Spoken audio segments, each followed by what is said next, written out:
গুণে ভরপুর প্রিয়াঙ্কা চোপড়া ভারতের অন্যতম জনপ্রিয় ও সুন্দরী নায়িকা। তিনি ১৯৮২ সালের ১৮ জুলাই ভারতে জন্মগ্রহণ করেন। ক্যারিয়ারের শুরুতে ২০০০ সালে বিশ্বসুন্দরী মুখোর্জিতে পুরো বিশ্বে আলোড়ন ফেলে দেন। এরপর ২০০৩ সালে the hero love story of A spy ছবিতে সহ-অভিনেত্রী হিসেবে অভিনয়ের মাধ্যমে হিন্দি সিনেমায় প্রবেশ করেন। পরবর্তীতে আন্দাজ ছবিতে মূল ভূমিকায় অভিনয় করেন। তার ক্যারিয়ারের উল্লেখযোগ্য ছবির মধ্যে রয়েছে এতরাজ, ফ্যাশন, বরফি, মেরি কম। অসাধারণ অভিনয়ের জন্য তিনি ভারতের সম্মানসূচক জাতীয় পুরস্কার এবং পদ্মশ্রী ফিল্মফেয়ারও পেয়েছেন। শুধু হিন্দি সিনেমাতে নয়, বর্তমান সময়ে তিনি হলিউডেও তুমুল জনপ্রিয়।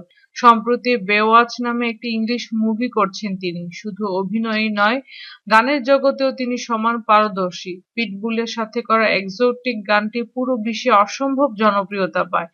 ফ্যাশন সচেতনতার জন্যও প্রিয়াঙ্কা চোপড়া অনেক আলোচিত।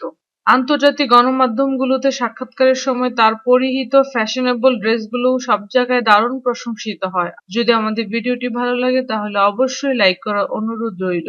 ধন্যবাদ।